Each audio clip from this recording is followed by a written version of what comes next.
Yeah, brother, like I said, I had two careers. So this smoker I had with Juan Cabrera was the first kickboxing bout I had back when I got out of prison the first time in 2008. So I'm guessing the bout was 2009.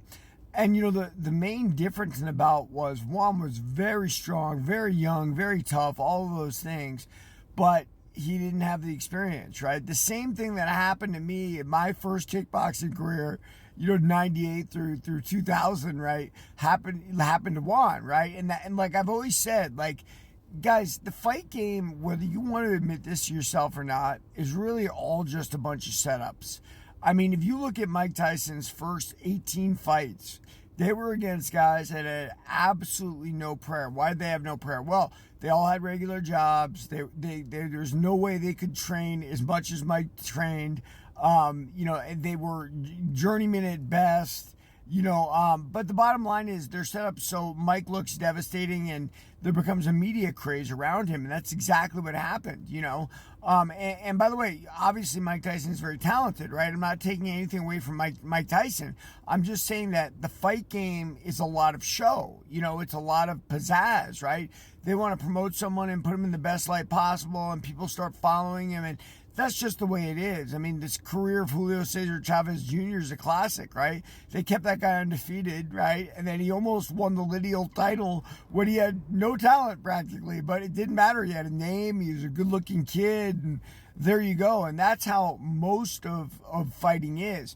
Now, there's different things that happen to different people, right? Like sometimes you bash your way in. That's why people wonder, like, well, how's this guy a world champ when he's 30 and 15? Well, a lot of those guys learned on the job. A lot of those guys were not the darlings, right? Nobody did them any favors. And fighters get better and better till they hit their natural peak. And there's plenty of guys that were really good. I always give the Burt Cooper, Mike Tyson thing. Mike Tyson was taken to the Catskills, given a peaceful life, educated about boxing, mentally and physically. Burt Cooper stayed on the streets of Philadelphia and, was given the hard lessons of life, right? Taking drugs and everything else.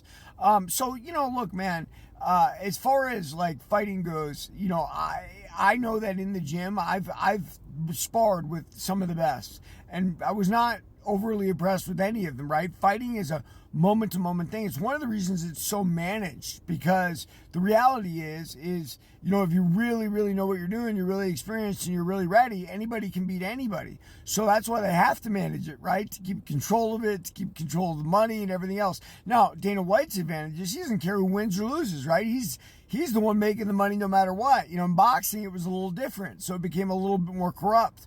But yeah, there it is, man. Fighting is just a metaphor for life. Nothing fair about it. Everybody, read my book, Warrior of the Light.